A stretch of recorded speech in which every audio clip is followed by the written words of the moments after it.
Isang taos-pusong kumustahan sa inyong lahat. Ako po si Orange at maligayang pagbabalik sa Orange Audio.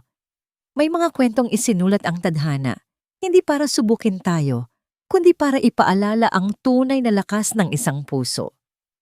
Paano kung ang pinakamatinding pagsubok sa iyong buhay, ang siya palang magiging tulay, patungo sa kaligayahang hindi mo inaasahan?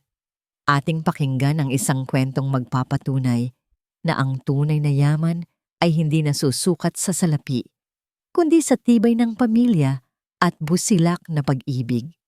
Isang malakas at tila walang katapusang pag-ubo ang bumasag sa katahimikan ng gabi. Napahigpit ang hawak ni Natalia sa maliit na bote ng gamot. Malamig ang salamin pero mas nanlalamig ang kanyang mga kamay. Binaliktad niya ito sa kanyang palad, umaasa, nagmamakaawa. Ngunit walang nahulog. Wala na. Kahit isang tableta, wala na. Dahan-dahan niyang ibinalik ang tingin sa kanyang ina, si Nanay Lourdes, na mahimbing na natutulog sa kanilang lumang banig. Bawat pag-ubo nito ay tila isang punyal na tumatarak sa kanyang dibdib. Sa tabi nito ay ang kanyang anghel, ang 6 na taong gulang niyang si Ian, na mahigpit ang yakap sa isang laspag na unan. Kinuha ni Natalia ang kanyang pitaka sa ibabaw ng isang baul. Binuksan niya ito. Sa ilalim ng liwanag ng isang nanghihinang bumbilya, kumislap ang nag-iisang barya. 20 pesos, napapikit siya ng mariin. Ang 20 piso ay hindi makakabili ng gamot. Hindi rin ito makakabili ng bigas para sa kanilang hapunan bukas. Ang 20 piso ay isang insulto ng tadhana. Dahan-dahan siyang tumayo. Maingat niyang inayos ang manipis na kumot na nakabalot sa kanyang ina. Isang munting kilos ng pagmamahal sa gitna ng kawalan ng pag-asa. Hinalikan niya sa noo si Ian at pinigilan ang luhang nagbabadyang pumatak. Hindi dito, hindi sa harap nila. Walang ingay niyang binuksan ng pinto at lumabas sa gabing umuulan. Ang malakas na buhos ng ulan ay agad na bumasa sa kanyang damit, pero hindi niya ito ininda. Tumakbo siya, hindi alam kung saan pupunta, hanggang sa natagpuan niya ang kanyang sarili sa harap ng isang maliit na kapilya sa kanto. Ang tanging kanlungan na alam niya. Sa loob, walang tao. Tanging siya at ang mga imahe na nakatingin sa kanya. Lumuhod siya sa malamig na sahig, yakap-yakap ang sarili, at doon, tuluyan ng bumuhos ang kanyang mga luha. Ang pait ng luha niya ay humalo sa tubig ulan sa kanyang muka. Panginoon, bulong niya sa hangin. Paano na po kami? Hindi ko na po alam ang gagawin ko. Ang kanyang mga salita ay kinain ng katahimikan at ng malakas na tunog ng ulan sa yero ng kapilya. Kailangan mo ng tulong. Isang boses ng lalaki ang narinig niya mula sa likuran. Isang boses na kalmado, malalim, at walang bahid ng anumang emosyon. Gulat na napalingon si Natalia. Sa dilim ng pasukan, nakatayo ang isang matangkad na lalaki na babalot sa anino. Agad niyang niyakap ang sarili. Ang takot ay gumapang sa kanyang sistema. Sa sino po kayo? Nanginginig niyang tanong. Hindi sumagot ang lalaki. Sa halip, humakbang ito pasulong, papunta sa katiting na liwanag mula sa mga kandila. Nakita ni Natalia ang anyo nito, isang lalaking nakasuot ng mamahaling Amerikana, makintab ang sapatos kahit nabasa ng ulan. Ang mukha nito ay seryoso, ang mga mata ay tila nakikita ang kaluluwa niya. Huminto ito, ilang talampakan mula sa kanya. Kailangan ko ng katiwala, sabi ulit ng lalaki na para bang ipinagpapatuloy lang ang isang usapan na sila lang ang nakakaalam. Napakunot ang noo ni Natalia, pagkalito ang pumalit sa kanyang takot. Ang lalaki ay nagpatuloy, ang boses ay direkta at praktikal. Sa isang malaking bahay, may sarili kayong kwarto, may sapat na pagkain, at sapat na sweldo para sa gamot ng nanay mo. Napatanga si Natalia. Ang mga salitang yon, Iyon ang mga salitang ipinagdarasal niya kanina lang. Pero bakit mula sa isang estranghero, sa ganitong oras at lugar, isa ba itong milagro o isang bitag? Halika, sumama ka sa akin. Iyon na ang pinakakakaibang alok na narinig niya sa buong buhay niya. Yumuko ang lalaki at may iniabot sa kanya. Isang maliit, puting card. Nag-atubili si Natalia, pero kinuha rin niya ito. Ito ang address, sabi ng lalaki. 8:00 ng umaga bukas. Huwag kang magdala ng maraming gamit. Tumalikod na ito para umalis, ngunit bago tuluyang makalabas sa pinto, huminto ito at nagsalita muli nang hindi lumilingon. Pero dalhin mo ang dignidad mo at sa isang iglap, nawala na ito sa dilim ng gabing umuulan. Iniwan si Natalia na nakaluhod, nanginginig, at hawak ang isang piraso ng papel na maaaring maging sagot sa kanyang mga dasal o ang simula ng isang panibagong pagsubok. Kinabukasan, hawak ni Natalia ang puting card na parang isang pasaporte patungo sa isang bagong mundo. Ang address na nakasulat dito ay dinala sila ng taxi sa isang parte ng Maynila na tila hiwalay sa realidad. Isang lugar kung saan ang mga kalsada ay malalapad, tahimik at napapalibutan ng matataas na pader. Huminto sila sa harap ng isang gate na itim at bakal na mas matangkad pa sa kanilang lumang bahay. Parang isang pader na bakal na naghihiwalay sa mundo ng mayroon at ng wala. Dito na po ba tayo, Nay? Tanong ni Ian. Ang mga mata ay nanlalaki sa pagkamangha. Tumangulang si Natalia. Ang lalamunan niya ay tila natuyo. Pinindot niya ang intercom at isang boses na walang emosyon ang sumagot. Matapos niyang sabihin ang kanyang pangalan, ang dambuhalang gate ay dahan-dahang bumukas nang walang ingay. Bumungad sa kanila ang isang mansion. Hindi ito isang bahay, kundi isang palasyo. Ang hardin ay mas malawak pa sa pinagsama-samang bakuran ng lahat ng kapitbahay nila. Sa gitna, may isang fountain na kumikinang sa ilalim ng araw. Wow! Tanging nasabi ni Ian. Hinawakan ni Natalia nang mahigpit ang kamay ng kanyang anak. Si Nanay Lourdes naman ay lumingalinga, tila nalilito sa bagong paligid. Isang babaeng elegante, nakasuot ng puting bestida, ang sumalubong sa kanila sa may malaking pinto. Ang kanyang nangiti ay perpekto, ngunit hindi ito umabot sa kanyang mga mata. Sinuri niya sila mula ulo hanggang paa, ang kanilang mga lumang damit, ang kanilang pagod na mga mukha, ang kanilang maliit na bag na naglalaman ng buong buhay nila. "Welcome to the Alcantara residence," sabi ng babae. Ang boses niya ay matamis, ngunit may halong lamig. "Ako si Cassandra, pinsan ni Victor. I assume ikaw si Natalia?" Tumango si Natalia. "Opo, ma'am." "Good. Sumunod kayo sa akin." Pumasok sila sa loob. Kung ang labas ay nakakamangha, ang loob ay nakakalula. Ang sahig ay sobrang kintab na, para kang nananalamin. Ang mga kasangkapan ay mukhang mas mahal pa sa lahat ng kikitain niya, sa buong buhay niya. At ang katahimikan, nakakabingi. Walang sigawan ng mga bata. Walang tsismisan ng mga kapitbahay. Walang ugong ng mga sasakyan. Dinala sila ni Cassandra sa isang maliit na kwarto sa likod ng kusina. Malinis ito. May 2 kama at sariling banyo. Mas maayos ito kaysa sa dati nilang tirahan. Pero malinaw ang mensahe. Ito ang lugar para sa mga katulong. "This will be your room," sabi ni Cassandra. May ilang rules lang dito sa bahay. Una, bawal umakyat sa 2nd floor, maliban na lang kung may utos si Sir Victor. Pangalawa, ang pagkain ninyo ay dito lang sa kusina. At pangatlo, anuman ang makita o marinig ninyo sa bahay na ito, dito lang din mamamatay. Pakiramdam ni Natalia ay lumiit siya sa bawat salitang binitawan ni Cassandra. Malinaw na ipinapamukha sa kanya ang kanyang lugar. Tumingin si Cassandra kay Ian. At ang bata, siguraduhin mong hindi siya magulo. Sir Victor values his privacy and silence.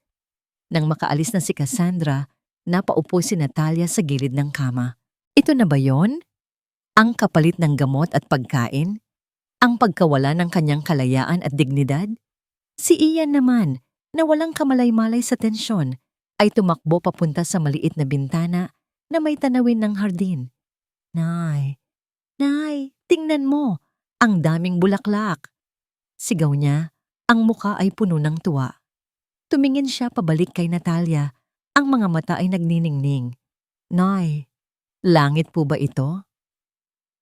Ang tanong na yon, sa gitna ng kanyang pagdududa, ang nagpalakas sa loob ni Natalia. Napangiti siya. Para kay Ian, gagawin niya ang lahat. Titiisin niya ang lahat. Maya-maya, habang inaayos ni Natalia ang kanilang mga gamit, narinig niyang may kausap si Cassandra sa telepono sa labas ng kanilang pinto. Hindi niya sinasadyang makinig, pero narinig niya ang mga salitang ibinulong nito. Nandito na sila, bulong ni Cassandra. Bantayan mo ang bawat galaw niya. Napatigil si Natalia. Sino ang kausap nito? At bakit kailangan siyang bantayan? Bago pa man niya maproseso ang lahat, isang malakas at autoritatibong boses ang narinig niya mula sa sala. Cassandra. Ang boses ni Victor Alcantara. Sumilip si Natalia sa siwang ng pinto. Nakita niya si Victor, nakararating lang, nakatayo sa gitna ng malawak na sala. Nakita rin niya si Cassandra na naglalakad palapit dito. Ang ngiti ay bumalik na sa kanyang mga labi. Victor, darling, I was just showing our new helper her quarters. Lumakad si Victor palapit sa direksyon nila. Ang kanyang mga mata ay diretsong nakatingin kay Natalia sa siwang ng pinto. Huminto siya sa harap ni Cassandra, pero ang tingin niya ay nanatili kay Natalia. She's not just a helper, Cassandra. Sabi ni Victor, ang boses ay kalmado ngunit may bigat. She's my guest. Biglang nawala ang nangiti sa mukha ni Cassandra. Isang mabilis na kislap ng galit ang dumaan sa kanyang mga mata bago ito napalitan ng pagkagulat. Ang salitang guest ay umalingaw-ngaw sa nakakabininging katahimikan ng mansyon. Ang salitang guest ni Victor ay patuloy na umalingaw-ngaw sa isip ni Natalia sa mga sumunod na araw. Ngunit kahit ano pa ang sabihin niya, pakiramdam niya ay isa pa rin siyang dayo sa palasyong ito. Ang bawat kilos niya ay maingat. Ang bawat hakbang ay tila tinatantya. Ang pinakamahirap tanggapin ay ang pakiramdam ng utang na loob. Ang gamot ni Nanay Lourdes ay hindi na nauubos.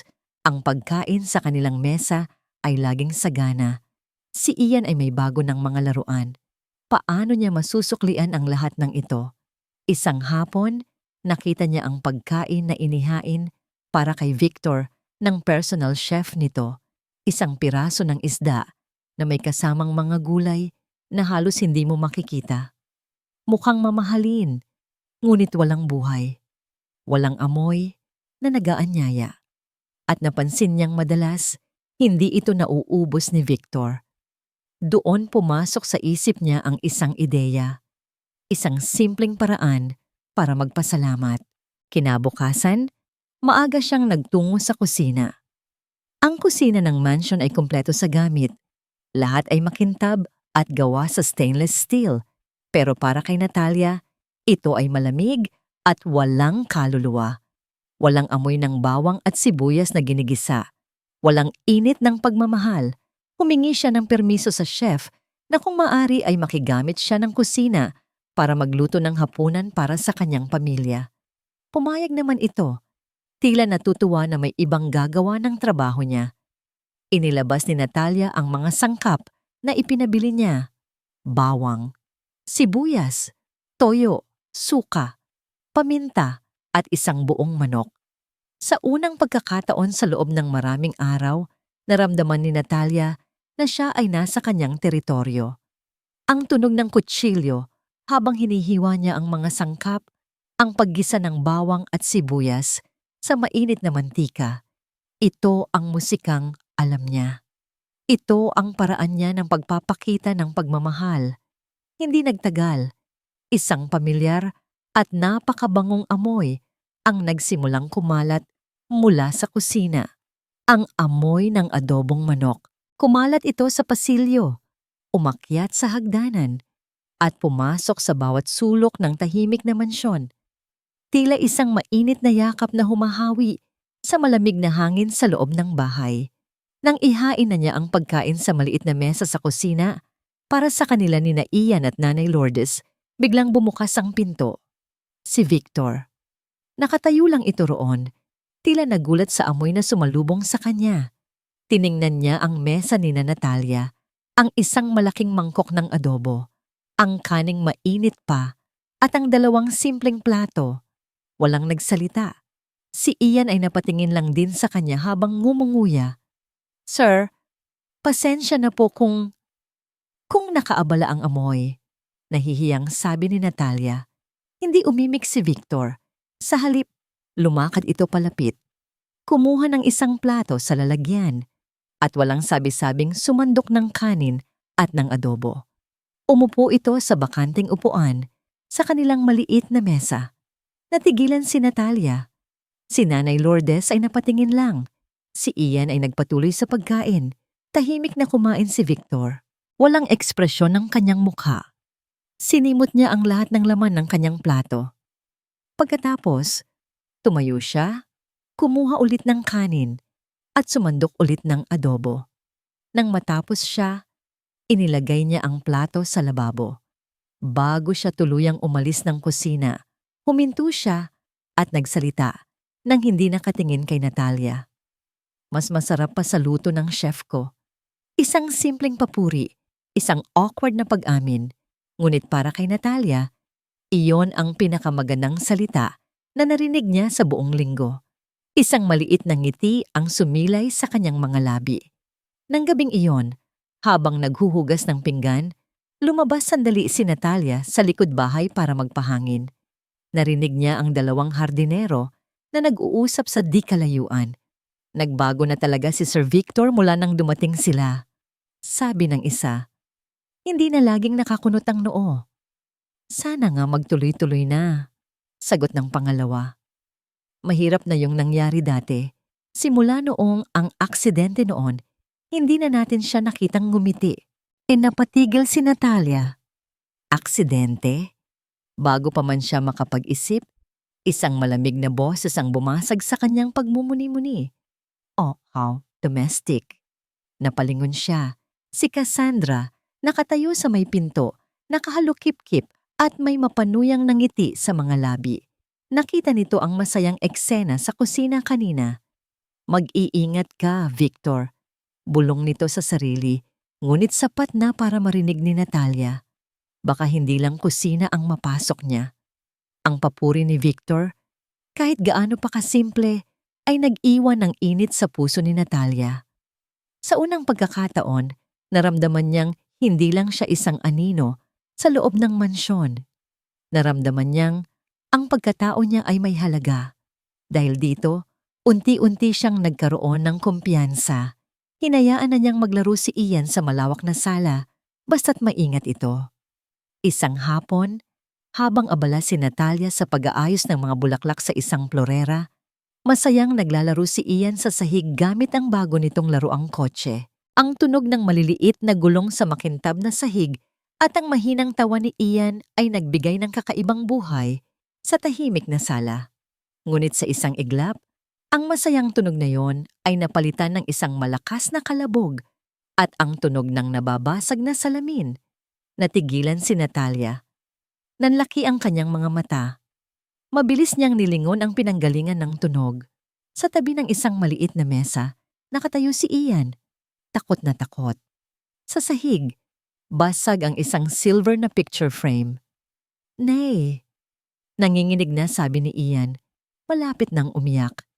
Dali-daling lumapit si Natalia. "Okay ka lang, anak? Nasugatan ka ba?" Umiling si Ian, ang mga luha ay nag-uunahan ng pumatak sa kanyang mga pisngi. Nakahinga ng maluwag si Natalia, ngunit nang makita niya ang litratong nakaharap sa sahig, Bumalik ang kaba sa kanyang dibdib. Maingat niyang pinulot ito. Nasa litrato ang isang babaeng napakaganda, sopistikada, at tila sanay sa karangyaan. Nakangiti ito sa tabi ng isang mas batang Victor Alcantara. Masaya sila sa litrato, ngunit may lungkot sa mga mata ng babae na ngayon lang napansin ni Natalia. Anong nangyari dito? Isang boses na malamig at matigas ang bumasag sa kanyang pag-iisip. Napatalon sa gulat si Natalia. Si Victor, nakatayo sa may pasukan ng sala, ang mukha ay mas madilim pa kaysa karaniwan. Ang mga mata niya ay nakatutok, hindi sa basag na frame, kundi sa litrato na hawak ni Natalia. Sir, nagsimulang manginig ang mga kamay ni Natalia. Pasensya na po. Ako po ang may kasalanan. Agad niyang inako ang sisi para protektahan ang kanyang anak. Ngunit huli na. Ang takot sa mukha ni Ian ay napalitan na ng malakas na pag-iyak. Ang hikbi ng bata ay umalingaw-ngaw sa malawak na sala. At sa isang iglap, tila may nabasag sa loob ni Victor. Ang galit sa kanyang mga mata ay biglang nawala. Napalitan ng isang bagay na mas malalim. Pagsisisi. Ang tingin niya ay lumipat mula sa litrato, papunta sa umiiyak na bata. Hindi ininda ni Natalia ang mga bubog sa sahig. Lumuhod siya para yakapin si Ian, ngunit naunahan siya ni Victor. Sa isang kilos na hindi inaasahan ni Natalia, lumuhod din si Victor sa harap ni Ian. Hindi alintana ang mamahalin niyang pantalon. Tumingin siya sa mga mata ng bata. "It's okay, champ," sabi ni Victor. Ang boses ay malumanay na ngayon. Halos hindi na makilala. "It's just a thing." Itinaas ni Victor ang kanyang kamay at marahang pinunasan ang mga luha sa pisngi ni Ian gamit ang kanyang hinlalaki. Napatanga si Natalia. Ang kilos na yon, ang lambing na yon, iyon ang Victor na hindi pa niya nakikita. Isang Victor na nakatago sa likod ng pader ng pera at kapangyarihan.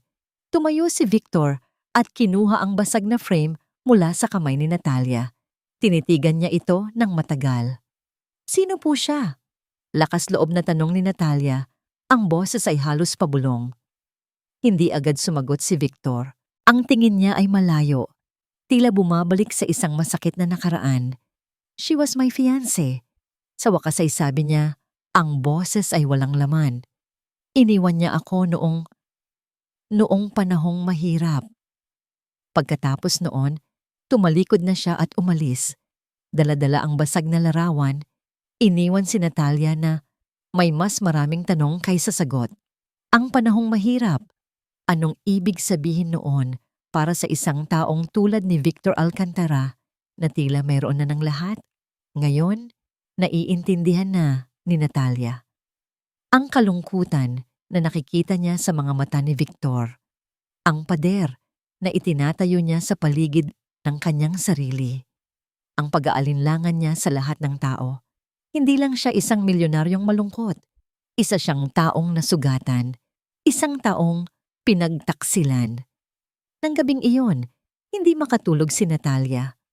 Ang imahe ni Victor na lumuluhod sa harap ni Ian ay paulit-ulit na bumabalik sa kanyang isip. Bumangon siya para uminom ng tubig sa kusina. Ang buong bahay ay tahimik at madilim, ngunit may isang manipis na sinag ng liwanag na nagmumula sa study ni Victor. Dahan-dahan siyang sumilip. Doon, nakita niya si Victor. Nakaupo mag-isa sa dilim. Ang tanging liwanag ay mula sa isang maliit na lamp sa kanyang mesa. Sa harap niya, isang baso ng alak. Nakatingin lang siya sa labas ng bintana. Sa kawalan, hindi siya nakita ni Victor. At sa katahimikan ng gabi, narinig ni Natalia ang isang tanong na ibinulong nito sa sarili. Isang tanong na puno ng pait at pagod. Lahat ba talaga may presyo? Ang katahimikan sa mansyon ay nagsimulang maging pamilyar kay Natalia, ngunit may mga araw na hinahanap-hanap niya ang ingay at init ng mundo na kanyang kinalakihan. Isang umaga, habang iniisip kung ano ang iluluto para kay Nanay Lourdes, bigla niyang naisip ang maasim at mainit na sabaw ng sinigang isang lasa ng kanilang dating buhay. Ngunit ang sinigang ay nangangailangan ng mga sangkap na sariwa, pinili ng kamay. Hindi ito pwedeng iasa lang sa chef o sa driver. Kailangan niya mismo ang pumunta sa palengke.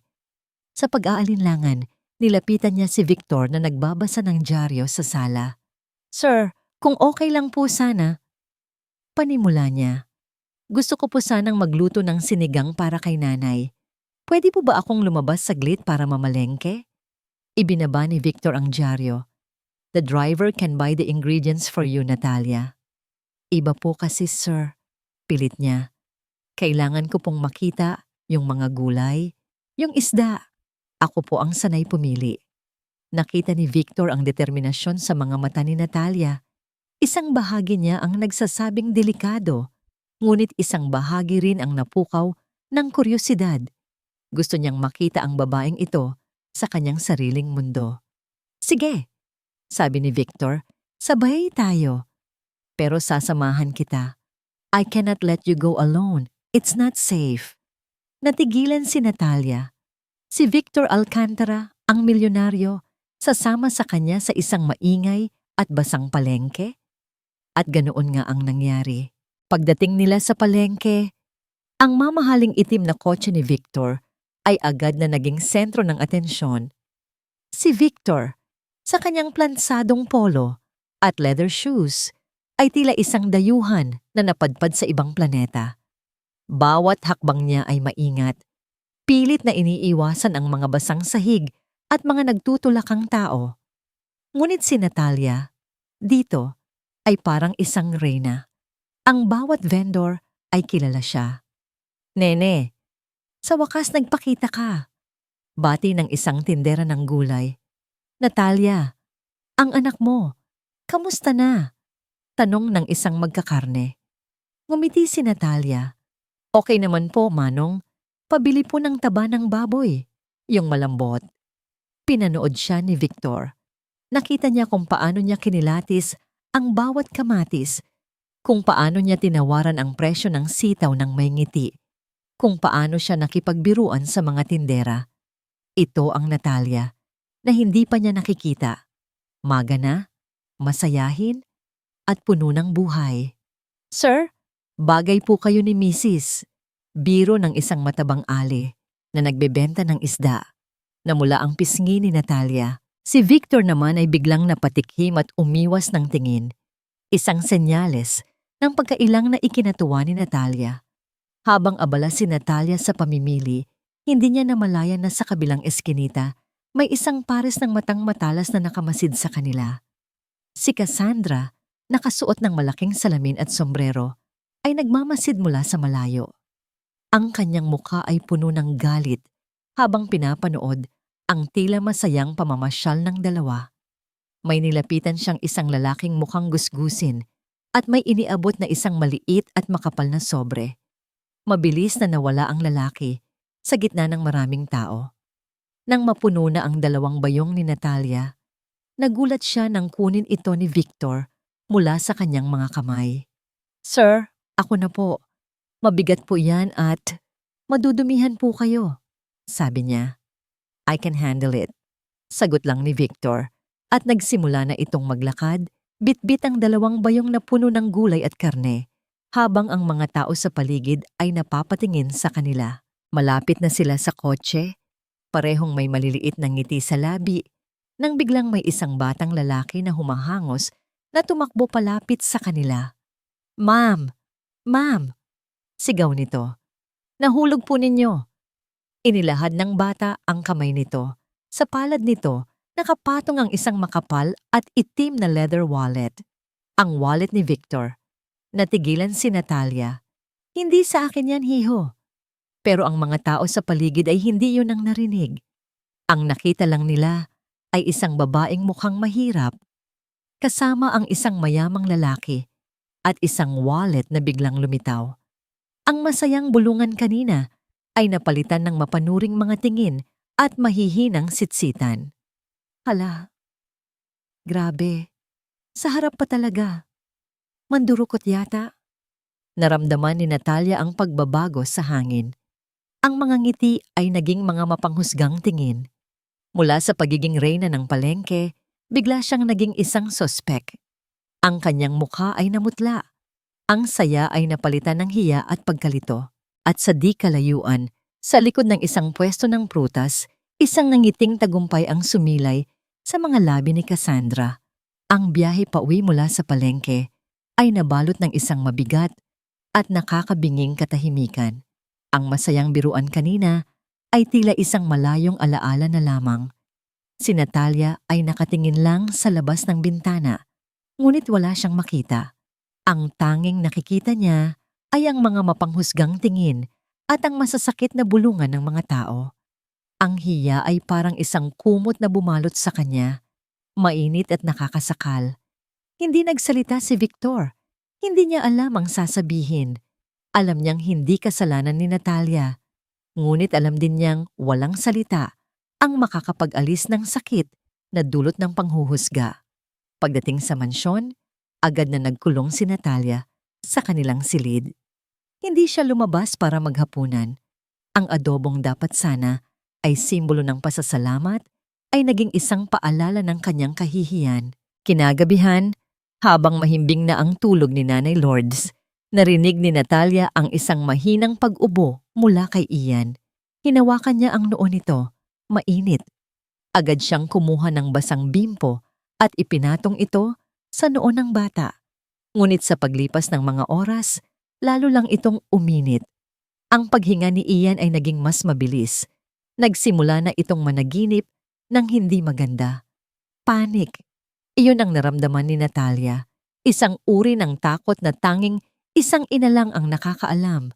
Dito, sa loob ng malaking mansyon na ito, pakiramdam niya ay mas nag-iisa siya kaysa dati. Wala na siyang ibang naisip. Tumakbo siya palabas ng kwarto, hindi alintana ang gabi. Tumakbo siya papunta sa tapat ng study ni Victor at kumatok siya ng malakas. "Sir! Sir Victor!" Sigaw niya, ang boses ay basag na sa pag-aalala. Agad na bumukas ang pinto. Si Victor, gising pa, ay nagulat sa itsura ni Natalia. Gulo ang buhok, puno ng takot ang mga mata. "Si Ian po, ang anak ko. Nilalagnat po ng sobrang taas." Walang salita, walang tanong. Mabilis na lumakad si Victor papunta sa kwarto nila. Isang tingin lang kay Ian na namimilipit sa init. Alam na niya ang gagawin. Maingat ngunit mabilis niyang binalot ng kumot ang bata. Walang pag-aalinlangan, binuhat niya ito. "Let's go," sabi niya kay Natalia. "To the hospital." Napatulala si Natalia. Sa buong buhay niya, siya ang laging gumagawa ng paraan. Siya ang laging nag-iisip. Ngayon, may isang taong kumuha ng bigat mula sa kanyang mga balikat. Sa pinakamagaling na ospital sa syudad, si Victor ang kumausap sa mga doktor. Siya ang pumirma sa mga papeles na hindi maintindihan ni Natalia. Siya ang nag-utos na ibigay kay Ian ang pinakamagandang kwarto. Habang isinasalba ni Natalia si Ian, naramdaman niyang paubos na ang kanyang lakas. Ang pagod mula sa palengke, ang kahihiyan, at ngayon ang takot para sa kanyang anak. Lahat ay bumuhos ng sabay-sabay. Habang nakaupo sa isang silya sa tabi ng kama ni Ian, unti-unting bumigat ang kanyang mga talukap. Nakatulog siya nang hindi namamalayan. Nang magising siya, ang unang naramdaman niya ay ang bigat ng isang bagay sa kanyang mga balikat. Isang Amerikana. Ang itim na suit jacket ni Victor. Mabango ito at mainit. Iminulat niya ang kanyang mga mata. Nakita niya si Ian. Mahimbing nang natutulog, wala na ang pamumula sa kanyang mukha. At sa tabi nito, sa kabilang silya, nakaupo si Victor. Gising. Nagbabantay. Ang puso ni Natalia ay biglang kumabog ng kakaiba. Sa ilalim ng malumanay na ilaw ng ospital, hindi siya si Victor Alcantara, ang milyonaryo. Isa lang siyang lalaking nag-aalala. "He's stable," mahinang sabi ni Victor. Napansin na gising na siya.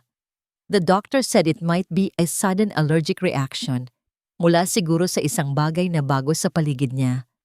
Tumangulang si Natalia, hindi makapagsalita. Ang tanging gusto niyang sabihin ay, salamat. Pero alam niyang hindi sapat ang salitang iyon. Kinabukasan, pinayagan na silang umuwi. Pagpasok nila sa pinto ng mansion, sinalubong sila ni Cassandra. Ang mukha nito ay puno ng pag-aalalang halatang halata na peke.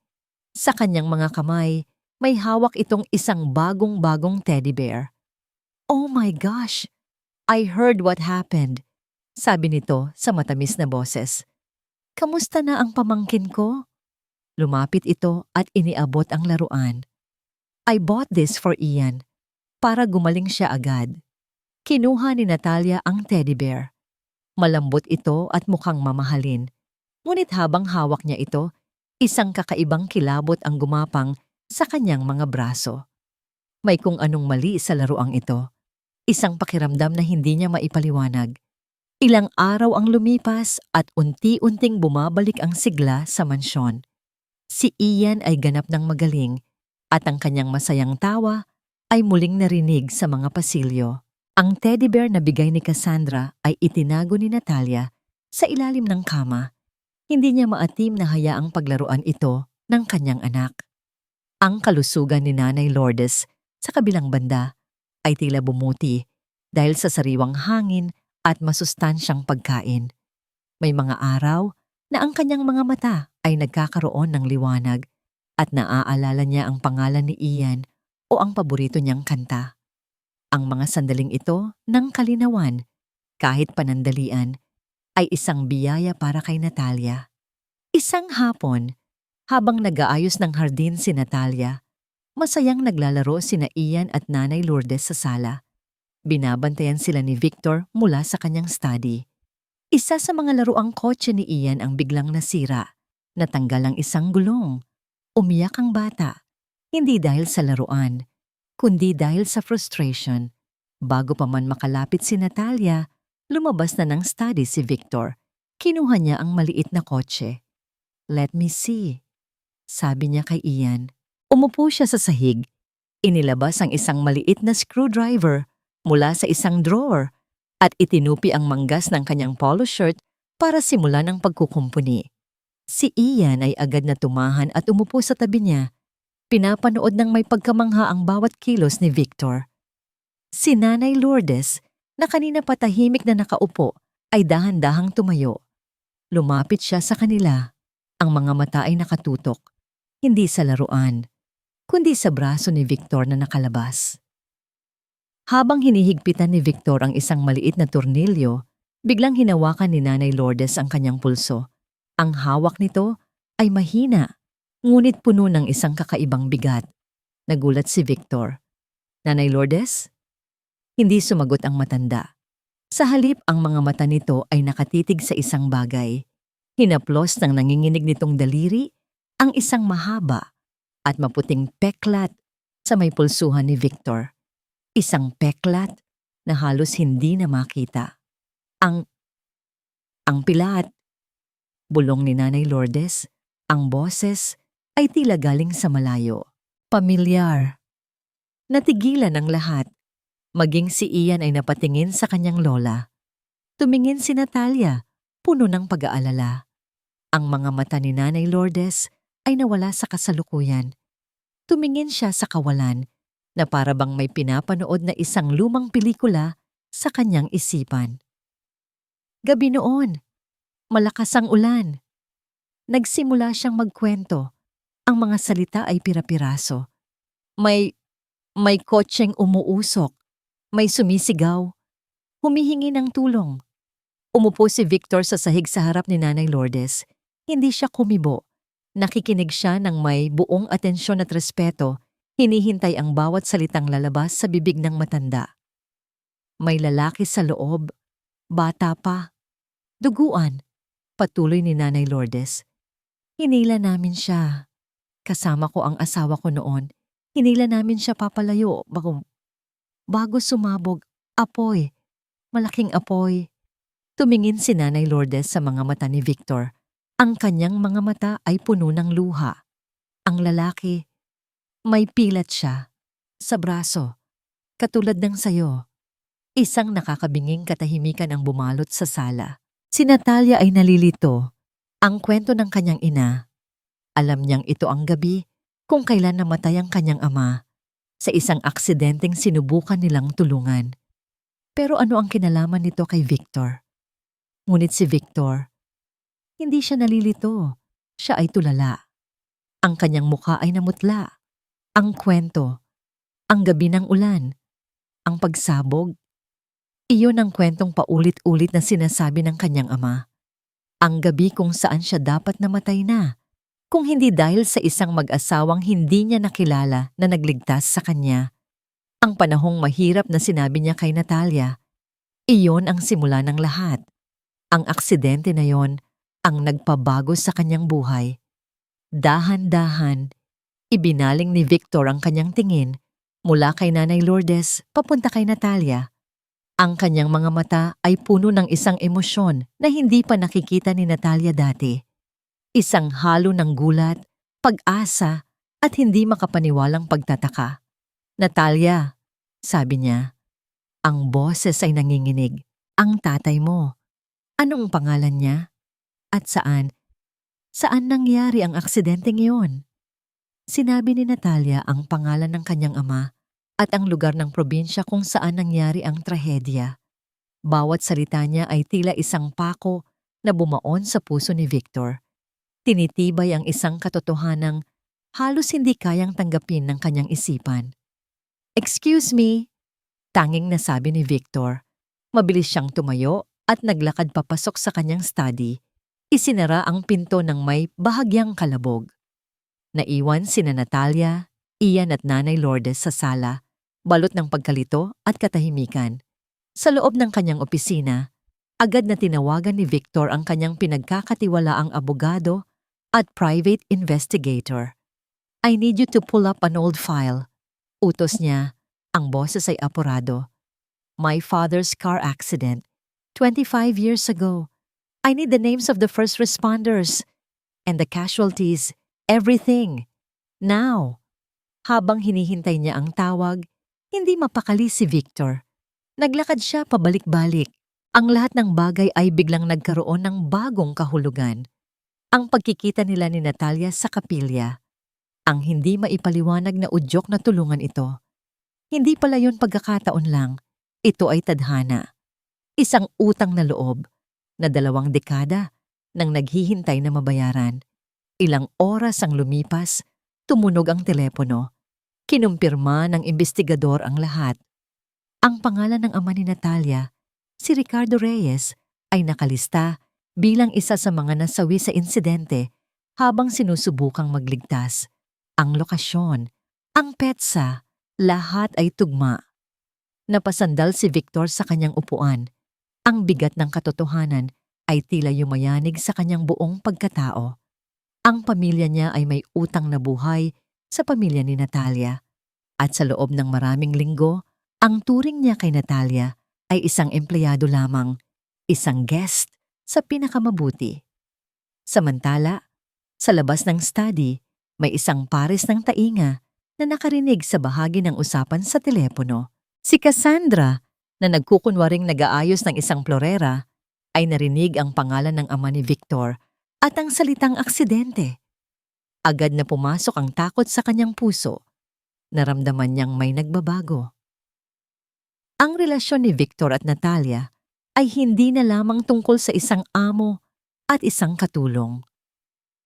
Mayroon ng mas malalim, mas mapanganib para sa kanyang mga plano. Kung dati, ang tingin niya kay Natalia ay isang langaw na kailangan lang itaboy. Ngayon, isa na itong malaking banta na kailangang durugin.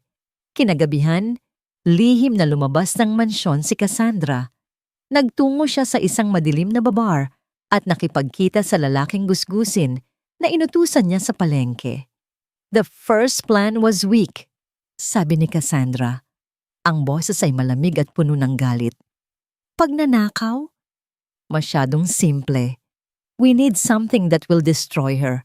Something she can never recover from. I want her out of that house, for good."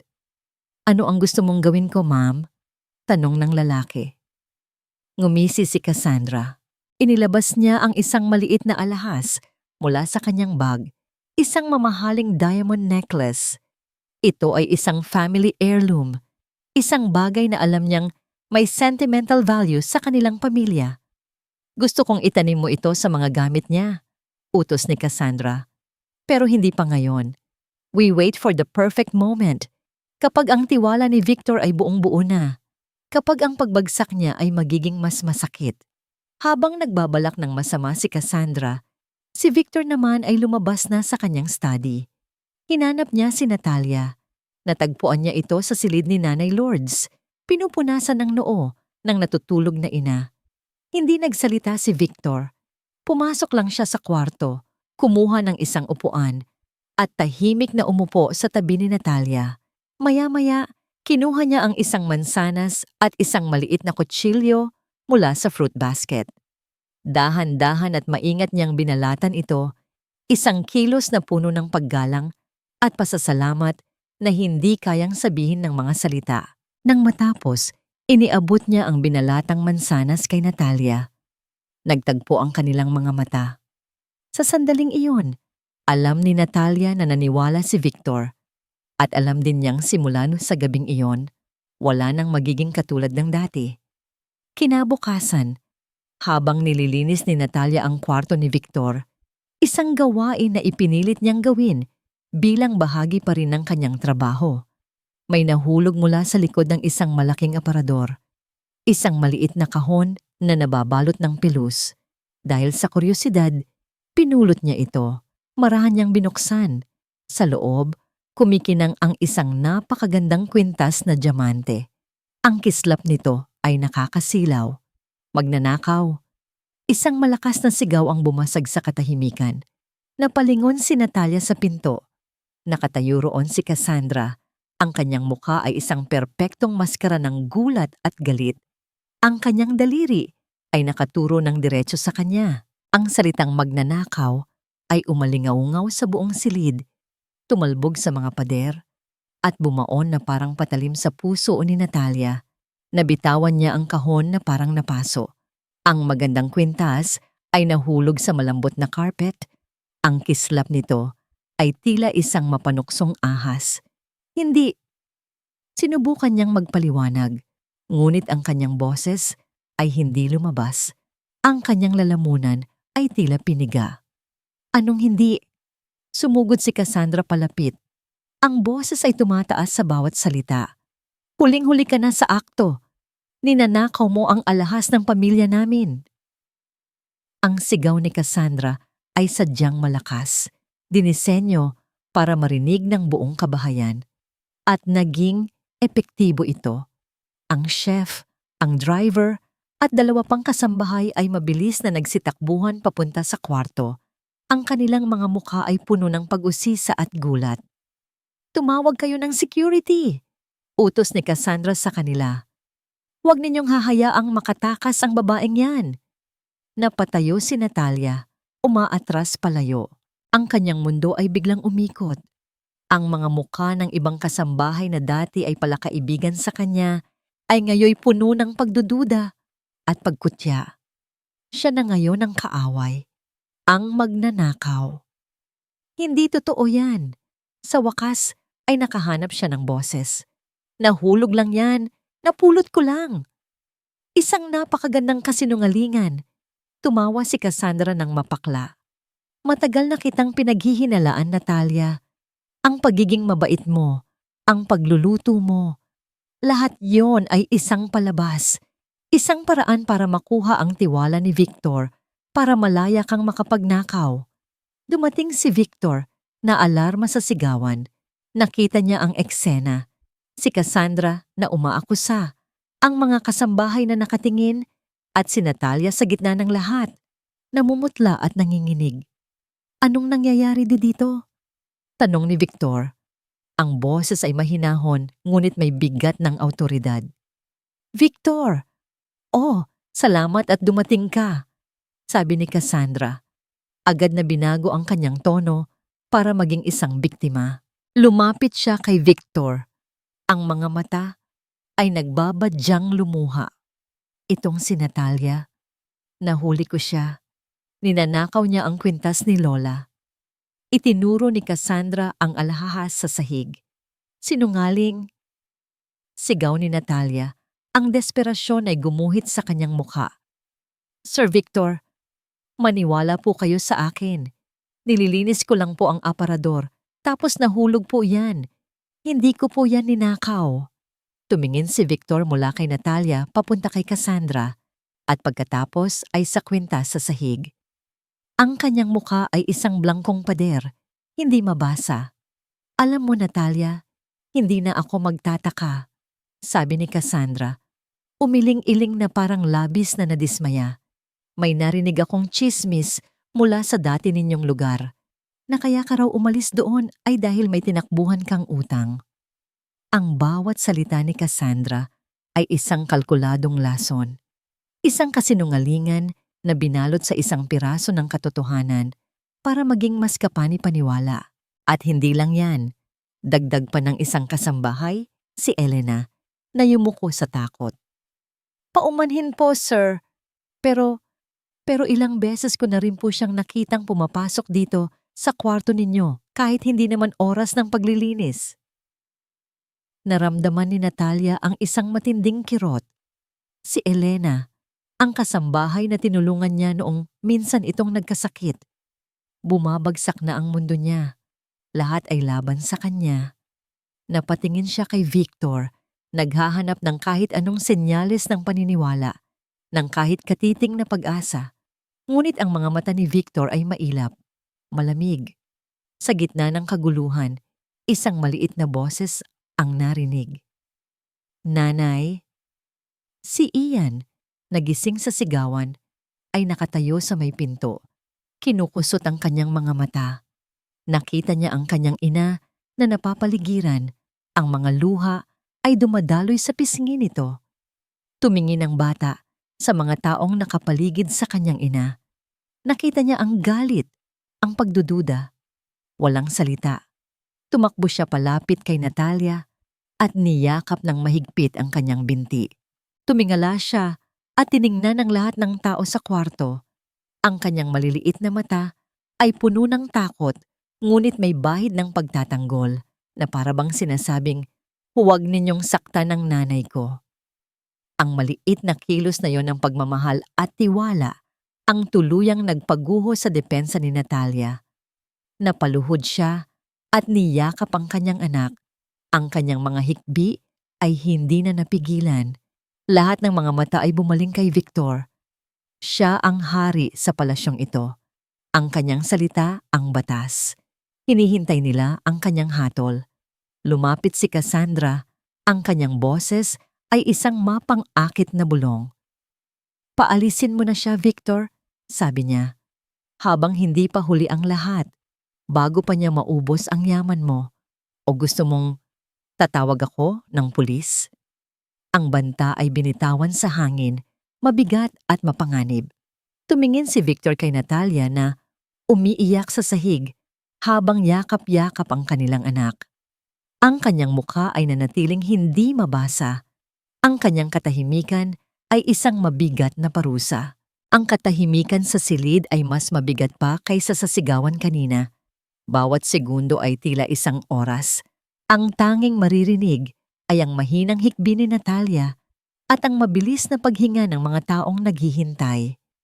Tumingin si Cassandra kay Victor. Ang kanyang mga mata ay nagniningning sa tagumpay. Ito na. Ito na ang katapusan ng prinsesa na galing sa putikan. Dahan-dahan, humakbang si Victor. Hindi papunta kay Cassandra. Hindi papunta sa mga kasambahay. Humakbang siya palapit kay Natalia. Bumaba siya. Hindi lumuhod, ngunit yumuko sa paraang halos kapantay na niya ang babaeng umiiyak sa sahig. Iniangat niya ang kanyang kamay at sa isang kilos na ikinagulat ng lahat, marahan niyang inilagay ito sa balikat ni Natalia. Isang simpleng haplos, ngunit para kay Natalia, iyon ay isang balsa sa gitna ng rumaragasang dagat.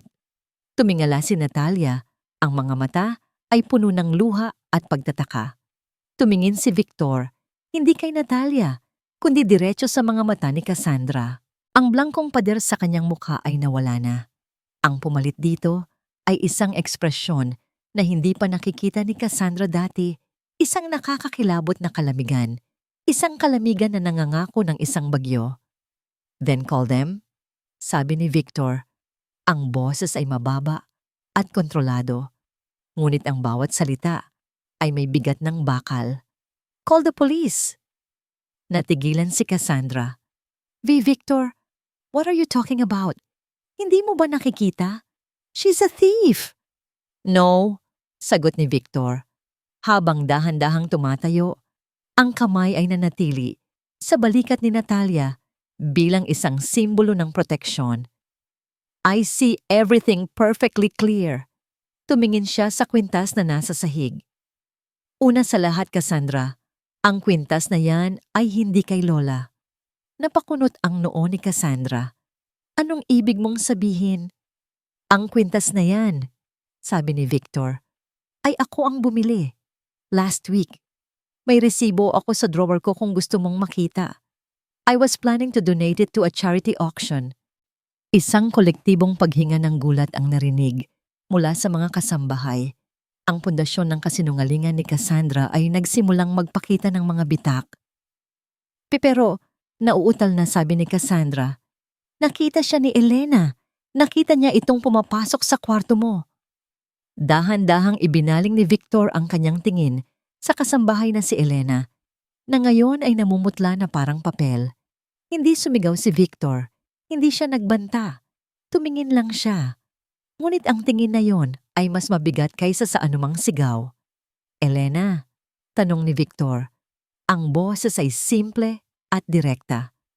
"Magkano ang binayad niya sa'yo para sirain ang pamilya ko?" Ang tanong ay hindi, "Binayaran ka ba niya?" Ang tanong ay, "Magkano?" Isang tanong na nagpapahiwatig na alam na niya ang sagot. Hindi na kayanan ni Elena ang tingin ni Victor. Ang kanyang mga tuhod ay nanghina at napaluhod siya sa sahig. "Papatawad po, Sir Victor. Patawarin niyo po ako." Humagulgol siya. "May sakit po ang anak ko. Kailangan ko po ng pera. Pinilit niya lang po ako." Ang pag-amin ay parang isang kulog na yumanig sa buong silid. Ang pagtataksil ay isiniwalat. Ang katotohanan ay lumabas na. Ngunit si Cassandra, na nasukol na, ay hindi pa tapos. Ang takot sa kanyang mga mata ay napalitan ng purong galit. Mayroon pa siyang isang alas na siguradong dudurog hindi lang sa reputasyon ni Natalia, kundi pati na rin sa puso nito. "Kung ayaw mong maniwala sa akin, Victor, bahala ka." Sigaw niya, ang boses ay matinis sa galit. Humakbang siya palapit sa isang mesa at kinuha ang isang brown envelope na nakahanda na pala roon. Ibinato niya ito sa sahig sa harap ni Victor. "Kung ayaw mong maniwala, basahin mo yan." Kumalat ang laman ng sobre, mga litrato ng lumang bahay ni Natalia, mga dokumento ng kanyang mga utang, at mga sinumpaang salaysay ng mga dating kapitbahay na binayaran para magsinungaling. Basahin mo ang totoong dahilan kung bakit siya napadpad sa gate mo. Isang desperadang babae na handang ipamigay kahit ang sarili niyang anak para lang sa pera. Ang huling pangungusap ay binitiwan na parang isang sumpa. Ang pinakamadilim na sandali sa buhay ni Natalia, ang kanyang pinakamatinding pagsisisi, ay iniladlad sa harap ng lahat, ginamit bilang isang sandata, laban sa kanya. Ang mga litrato at papel ay kumalat sa sahig na parang basura. Bawat isa ay isang patunay ng kahirapan at desperasyon ni Natalia. Ang mga salita ni Cassandra ay tumama kay Natalia ng mas masakit kaysa sa isang sampal. Ito ang kanyang pinakamalaking kahinaan, ang kanyang pinakamadilim na sikreto. Ngayon ay isiniwalat na parang isang sirang damit para pagtawanan ng lahat. Ngunit hindi pinansin ni Victor ang mga papel. Hindi niya ito tiningnan. Sa halip, ang kanyang mga mata ay nanatiling nakatuon kay Natalia. Walang panghuhusga, walang galit, tanging isang tahimik na paghihintay. na para bang sinasabi, ikaw, ang kwento mo ang gusto kong marinig, hindi ang mga papel na ito. Naramdaman ni Natalia ang tingin na iyon. At sa gitna ng kanyang kahihiyan, isang bagay ang nagbago. Ang mga luha niya ay tumigil sa pag-agos. Tumingin siya sa kanyang anak na si Ian, na mahigpit pa ring nakayakap sa kanya. Nakita niya ang tiwala sa mga mata nito, at dahil doon, nakahanap siya ng lakas. Dahan-dahan, tumayo siya ng tuwid. Hinarap niya hindi lang si Cassandra, kundi ang lahat ng nasa silid. Totoo, sabi niya. Ang boses niya ay mahina sa simula, ngunit unti-unting lumalakas. Totoo po ang sinabi niya. Isang bulungan ng gulat ang narinig. Si Cassandra ay ngumisi. Inaakalang panalo na siya. Galing po ako sa wala. Pagpapatuloy ni Natalia. May gabi na ang tanging laman ng pitaka ko ay 20 piso habang umuubo ang nanay ko at gutom ang anak ko. May gabi na pakiramdam ko ay wala nang bukas. Tumingin siya diretso kay Victor nang gabing nakita ninyo ako sa kapilya. Sir, iyon na po ang pinakadesperadong sandali ng buhay ko. At oo, sa sobrang sakit at pagod, pumasok sa isip ko. Sumagi sa isip ko ang isang bagay na pagsisisihan ko habang buhay. Ang kanyang pag-amin ay brutal sa pagiging tapat nito. Walang pagtatanggol. Tanging ang hubad na katotohanan. Pero ang isang ina, sabi niya, ang boses ay nanginginig na ngayon sa tindi ng damdamin. Kahit gaano kadesperada, hindi susuko sa anak niya. Hahanap siya ng paraan. Hindi niya ito ipamimigay. Magmamakaawa siya, luluhod siya. Gagawin niya ang lahat. Nagdasal ako noon na bigyan ako ng Diyos ng isang senyales, isang tulong. Ang kanyang mga mata ay napuno ng panibagong luha. Ngunit hindi na ito luha ng kahihiyan. Ito ay luha ng pasasalamat. At ang Diyos, binigay kanya. Natigilan si Cassandra. Hindi ito ang inaasahan niya. Ang dapat sana ay isang sandata ng kahihiyan ay ginawang isang testimonya ng pananampalataya ni Natalia. Ang ibang kasambahay ay napayuko. Hindi makatingin kay Natalia. Ang kanilang paghuhusga ay napalitan ng awa at paghanga. Humakbang si Victor palapit. Tumayo siya sa tabi ni Natalia. Isang matatag na presensya, tumingin siya kay Cassandra. I know, sabi lang niya. 2 salita. Ngunit sapat na yon. Sapat na para sabihing alam niya ang nakaraan ni Natalia at tinatanggap niya ito. Tinatanggap niya siya. Imposible! Sigaw ni Cassandra. Hindi makapaniwala na ang kanyang perpektong plano ay gumuho. Isa siyang sinungaling, isang manggagamit. Ang tanging sinungaling dito, Cassandra, sabi ni Victor, ang boses ay malamig na parang yelo, ay ikaw. Wala kang pruweba. Hindi ko na kailangan ng pruweba. Biglang bumukas ang pinto ng kwarto. Lahat sila ay napalingon. Nakatayo roon si Aling Nelia, ang matandang kapitbahay ni Natalia. Ang muka ay seryoso at puno ng determinasyon.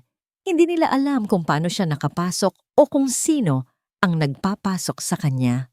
Tumingin si Aling Nelia sa paligid, sa mga mayayamang kasangkapan, sa mga taong nagulat. At pagkatapos, ang kanyang mga mata ay tumuon sa isang tao lamang. Itinuro niya ang kanyang daliri, direkta kay Cassandra. Ako, sabi ni Aling Nelia sa isang boses na malinaw at malakas. May sasabihin ako tungkol sa babaeng yan. Ang biglaang pagdating ni Aling Nelia ay tila isang kidlat sa kalmadong kalangitan. Si Cassandra ay napatingin sa kanya. Ang pagkukunwari ay tuluyan ng nabura sa kanyang mukha, napalitan ng purong pagkataranta. At sino ka namang matandang hukluban ka? Sigaw ni Cassandra, sinusubukang bawiin ang kontrol. Paano ka nakapasok dito? Security! Tumahimik ka, sabi ni Victor. Ang boses ay hindi napapataas, ngunit puno ng kapangyarihan na nagpatahimik sa buong silid. Tumingin siya kay Aling Nelia. Aling Nelia, Maraming salamat sa pagdating ninyo. Pwede nyo na pong sabihin ang lahat. Nagulat si Natalia. Magkakilala sila? Tumango si Aling Nelia at humakbang pasulong. Hindi siya natatakot sa karangyaan sa paligid niya. Ang kanyang mga mata ay nakatuon lamang kay Cassandra. Nakita kita, simula ni Aling Nelia. Noong araw na yon sa palengke, nakita kitang kausap ang lalaking iyon. Ang lalaking bigla na lang sumulpot para isauli ang wallet ni Sir. Namutla si Cassandra. Wala akong alam sa sinasabi mo. Nagkakamali ka ng tao. Hindi ako nagkakamali, mariing sabi ni Aling Nelia. At hindi lang yon, nakita rin kitang iniabutan siya ng sobre. At pagkatapos noon, narinig kong ipinagkakalat niya sa buong palengke na si Natalia ay isang magnanakaw. Bumaling si Aling Nelia kay Victor. Nang gabing iyon, may isang lalaking dumating sa aming iskinita. Nagtatanong tungkol kay Natalia, tungkol sa pagkatao niya. Siya pala ay imbestigador ninyo, sir. At sa kanya, sinabi ko ang lahat ng nakita ko. Lahat ay naging malinaw. Si Victor, mula pa lang sa insidente sa palengke ay naghinala na. Hindi niya kailanman pinagdudahan si Natalia. Ang pinagdudahan niya ay ang perpektong tiyempo ng mga pangyayari. Lihim siyang nag-imbestiga at ang imbestigador niya ang nakahanap kay Aling Nelia. Ang pagpapapasok sa matanda kanina ay plinano na pala niya. Lahat ng ito, isang malaking bitag, bulong ni Natalia. Ngayon lang napagtanto ang lahat. Hindi, pagtatama ni Victor habang nakatingin pa rin kay Cassandra. Isa itong pagbubunyag ng katotohanan. Mga kasinungalingan, desperadong sigaw ni Cassandra. Binayaran mo ang matandang yan para magsinungaling. Tulad ng pagbabayad mo kay Elena? Malamig na sagot ni Victor. Tulad ng pagbabayad mo sa lalaki sa palengke? At tulad ng pagbabayad mo sa kung sino man ang naglagay ng allergy-inducing powder sa teddy bear na ibinigay mo kay Ian? Ang huling revelasyon ay isang bombang sumabog sa gitna ng silid. Napasinghap si Natalia, ang kamay ay napahawak sa kanyang bibig. Ang lagnat ni Ian, hindi pala yun aksidente. Ito na ang huling dagok. Wala nang matatakbuhan si Cassandra. Ang kanyang masamang balak, mula sa pinakamaliit hanggang sa pinakamalaki, ay nakalantad na. Ang kanyang mukha ay nagpakita ng tunay nitong kulay, isang maskara ng inggit, kasakiman, at pagkabigo. Bakit Cassandra? Tanong ni Victor. Ang boses niya sa wakas ay nagpakita ng bahid ng sakit. Pinsan kita. Pamilya kita. Bakit? Pamilya? Tumawa si Cassandra ng mapakla. Ang boses ay basag na. Kailan mo ba ako tinuring na pamilya, Victor? Laging ikaw ang magaling. Laging ikaw ang paborito. At lahat ng yaman na ito, dapat ay sa akin din. Pero dumating ang babaeng ito. Isang basahan mula sa putikan. At sa isang iglap, mas mahalaga pa siya sa'yo kaysa sa sarili mong dugo. Ang kanyang mga salita ay puno ng lason. Ngunit sa ilalim nito, may isang malungkot na katotohanan. Ang katotohanan ng isang taong nalunod sa inggit. Hindi na nagsalita pa si Victor. Tumalikod siya at kinuha ang telepono. Hello, security?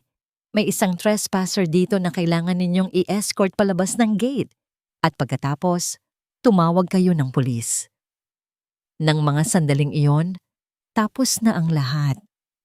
Habang hinihila ng mga gwardya si Cassandra palabas na nagsisisigaw at nagbabanta, ang natira sa silid ay isang nakakabinging katahimikan. Unti-unting lumabas ang ibang mga kasambahay, yumuko kay Natalia bilang paghingi ng paumanhin. Si Elena ay naiwang umiiyak sa sahig. Nang sa wakas ay sila na lang ang natira. Kasama ang natutulog na si Ian at ang tahimik na si Aling Nelia, isang maliit na figura ang lumapit kay Natalia. Si Nanay Lourdes na naging tahimik na saksi sa lahat ay nagising mula sa kanyang pagkalito. Hinawakan niya ang pisngi ng kanyang anak. Ang kanyang mga mata, sa sandaling iyon ay napakalinaw. Anak kita, sabi niya sa isang boses na puno ng pagmamalaki, matapang. Pagkatapos noon, niyakap niya ang kanyang anak, isang yakap na nagsasabing ligtas na sila. Nakalaya na si Natalia sa mga akusasyon, ngunit habang nakatayo siya sa gitna ng malaking sala, isang malamig na tanong ang pumasok sa kanyang isip. Ang tanong na binitiwan ni Cassandra bago ito kinaladkad palabas. Hanggang kailan ka magiging isang basahan sa palasyong ito? Tapos na ang laban. Pero ano na ngayon ang lugar niya sa mundong ito? Pagkatapos ng bagyo, dumating ang isang nakakabinging katahimikan. Si Cassandra ay wala na, ngunit ang kanyang mga salita ay tila nag-iwan ng isang multo sa bawat sulok ng mansyon. Hanggang kailan ka magiging isang basahan sa palasyong ito? Ang tanong na yon ay paulit. Ulit na tumatakbo sa isip ni Natalia. Sa mga sumunod na araw, bumalik sa normal ang lahat. Pero may nagbago. Ang mga kasambahay ay sobrang galang na sa kanya. Halos takot na siyang utusan. Si Victor naman ay mas naging maalaga. Palaging tinitiyak na komportable sila. Ngunit para kay Natalia, ang bawat kabaitan na ipinapakita sa kanya ngayon ay tila isang paalala. Hindi ng pagmamahal, kundi ng utang na loob. Ang utang na buhay. Isang gabi, matapos niyang patulugin si Ian, pinuntahan niya si Victor sa study nito. Kailangan niyang tapusin ang katahimikang bumabalot sa kanila. Sir Victor, panimula niya, ang boses ay mahina, ngunit desidido. Natalia, sabi ni Victor, ibinaba ang librong binabasa. Ilang beses ko bang sasabihin sa'yo, Victor na lang? Umiling si Natalia. Kailangan po nating mag-usap. Nag-aalalang tumingin si Victor. May problema ba? May kailangan ka ba? Huminga ng malalim si Natalia. Kami po. Siguro po ay kailangan na naming umalis. Ang mga salitang yon ay tila isang bombang nahulog sa tahimik na silid. Nawala ang ngiti sa mukha ni Victor. Umalis? Bakit? May nagawa ba akong mali? May sinabi ba sila? Wala po, sir. Wala. Mabilis na sagot ni Natalia. Kayo po, sobra-sobra na po ang naitulong ninyo. Hindi ko na po alam kung paano kayo pasasalamatan. Pero hindi po kami pwedeng manatili dito habang buhay. Bakit hindi? Dahil hindi po ito ang aming mundo, sabi ni Natalia. Ang sakit ay bakas sa kanyang boses. At dahil sa utang na loob, ang pamilya ninyo po ay may utang na buhay sa pamilya ko. At ayokong isipin na lahat ng ginagawa ninyo ngayon ay dahil lang sa obligasyon. Sa wakas, nasabi na niya, ang bigat na pumipiga sa kanyang dibdib. Tumayo si Victor mula sa kanyang upuan. Lumapit siya kay Natalia. Ang kanyang mga mata ay seryoso at puno ng isang emosyon na hindi pa nakikita ni Natalia dati. Totoo, sabi ni Victor. May utang na loob ang pamilya ko sa inyo. Isang utang na hinding-hindi ko kayang bayaran ng buo. Pero Natalia, maniwala ka sa akin. Hindi yun ang dahilan kung bakit gusto kong manatili kayo dito. Hinawakan niya ang mga kamay ni Natalia. Nang una kitang makita sa kapilya, hindi ko pa alam ang tungkol sa nakaraan. Ang nakita ko lang ay isang babaeng malapit ng sumuko. Pero lumalaban pa rin para sa kanyang pamilya. Isang babaeng may dignidad kahit wala na siyang pera. Tumingin siya sa mga mata nito. Natalia, bago kayo dumating, ang bahay na ito ay isa lang malaki at malamig na istruktura. Isang koleksyon ng mga mamahaling bagay. Walang buhay, walang init. Hinigpitan niya ang hawak sa mga kamay nito. Kayo ang nagbigay ng puso dito, ang tawa ni Ian, ang amoy ng adobo mo, maging ang pag-aalaga mo sa iyong ina. Kayo ang nagturo sa akin kung ano ang ibig sabihin ng isang pamilya. You are not a guest, sabi niya. Ang boses ay puno ng damdamin. You are not a helper. You are home. Ang mga salitang iyon, you are home, ang tuluyang nagpaguho sa huling pader na nakapalibot sa puso ni Natalia. Ang kanyang mga luha ay muling dumaloy, ngunit sa pagkakataong ito, Ito ay luha ng kaligayahan at kalayaan. Binitawan ni Victor ang isang kamay niya at may kinuha mula sa kanyang bulsa. Ang maliit na kahon na nababalot ng pelus. Dahan-dahan siyang lumuhod sa harap ni Natalia. Nanlaki ang mga mata ni Natalia. Victor? Binuksan ni Victor ang kahon. Sa loob, naroon ang kumikinang na kwintas na diamante. Pero hindi ko gustong maging tahanan mo lang ito, sabi niya. Ang kanyang boses ay nanginginig sa unang pagkakataon. Gusto kong maging asawa mo. Tumingala siya. Ang kanyang mga mata ay puno ng pag-asa, takot at pag-ibig. Gusto kong maging ama kay Ian at alagaan si Nanay Lourdes. Gusto kong maging dahilan ng ngiti mo araw-araw. Natalia Reyes, will you marry me? Ang mundo ay tumigil sa pag-ikot. Sa sandaling iyon, hindi siya si Natalia, ang katulong, at hindi siya si Victor, ang milyonaryo. Sila ay dalawang taong sinira ng mundo, ngunit pinagtagpo ng tadhana para buuin ang isa't isa. Nang may ngiti sa kanyang mga labi at luha sa kanyang mga mata, sumagot si Natalia. Opo, yes. Makalipas ang 2 taon, ang hardin ng mansyon ng mga Alcantara ay napuno hindi ng katahimikan, kundi ng masayang musika at tawanan. Ang mga bisita ay hindi mga sikat na socialite o mayayamang business partner, kundi ang mga dating kapitbahay ni Natalia mula sa kanilang iskinita, kasama na si Aling Nelia, at ang mga bata mula sa isang kalapit na ampunan. Sa gitna ng lahat, nakatayo si Natalia. Suot ang isang simple ngunit eleganteng puting bestida. Ang kanyang muka ay nagniningning sa kaligayahan, hindi dahil sa mamahaling damit, kundi dahil sa kapayapaan na natagpuan niya. Sa tabi niya, si Victor, nakasuot ng simpleng barong Tagalog, ay hindi na ang malamig at malungkot na milyonaryo. Ang kanyang mga mata ay laging nakangiti, lalo na kapag tumitingin siya sa kanyang mag-ina. Si Ian, na ngayoy 8 taong gulang na, ay masayang tumatakbo habang hawak ang kamay ng kanyang lolo. Si Victor, na iginigiit na tawagin siyang lolo para kay Nanay Lourdes. Si Nanay Lourdes naman, nakaupo sa isang silya sa ilalim ng isang puno ng mangga, ay tahimik na nanonood. Ang kanyang alaala ay paurong sulong pa rin, ngunit sa mga sandali ng kalinawan, isang matamis na ngiti ang laging nasa kanyang mga labi, lalo na kapag nakikita niya ang kaligayahan ng kanyang anak. Ang araw na yon ay hindi lang selebrasyon ng kanilang unang anibersaryo ng kasal. Ito rin ang opisyal na paglulunsad ng kanilang pundasyon. Tumayo si Victor at Natalia sa isang maliit na entablado. Sa likod nila, isang banner ang nakasabit.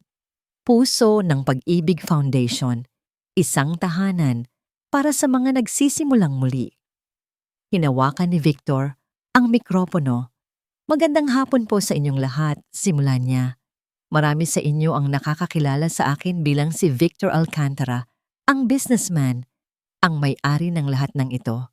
Iginuhit niya ang kanyang kamay sa paligid, sa malaking bahay, sa magandang hardin. Pero dati, pagpapatuloy niya habang ang kanyang tingin ay bumaling kay Natalia. Akala ko ang yaman ay nasa bangko. Akala ko ang kapangyarihan ay nasa mga kontrata. Akala ko ang halaga ng isang tao ay nasusukat sa kung anong meron siya. Huminga siya ng malalim, pero mali ako. Hinawakan niya ang kamay ng kanyang asawa. Tinuruan niya ako na ang tunay na yaman ay ang pamilyang inuuwian mo sa bawat araw. Tinuruan niya ako na ang tunay na lakas ay hindi sa pagkuha, kundi sa pagbibigay. At ang tunay na halaga ng isang tao ay nasa puso niyang handang magmahal at magpatawad. Si Natalia naman ang nagsalita. Ang boses niya ay puno ng emosyon. Ang pundasyong ito po ay para sa lahat ng mga inang mag-isang lumalaban. Para sa mga babaeng minsan nang naramdaman na wala ng pag-asa. Gusto po naming iparating sa inyo na hindi kayo nag-iisa. Na ang bawat pagsubok ay may katapusan. at ang bawat puso ay may kakayahang maghilom at muling magmahal. Sa pagtatapos ng kanilang talumpati, isang bata mula sa ampunan ang lumapit at nag-abot sa kanila ng isang buke ng mga simpleng bulaklak. Niyakap sila ni Natalia. Habang papalubog ang araw at nagliliwanag ang mga ilaw sa hardin, umupo sina Victor at Natalia sa isang bench, pinapanood ang kanilang mga bisita. Niyakap ni Victor ang kanyang asawa. "Masaya ka ba?" tanong niya. Tumingin si Natalia sa paligid, sa kanyang ina na payapa, sa kanyang anak na masaya, at sa lalaking nagturo sa kanya kung paano muling magtiwala. "Oo," sagot niya. "Ang puso ay puno ng pasasalamat. Nahanap ko na ang tahanan ko. Hindi na mahalaga kung nasaan sila, sa isang maliit na barong-barong o sa isang malaking mansyon. Ang kanilang tahanan ay wala sa istruktura, kundi nasa pagmamahal na kanilang binuo mula sa mga pira-pirasong bahagi ng kanilang nakaraan, pinatibay ng pagsubok at pinagningning ng pag-asa."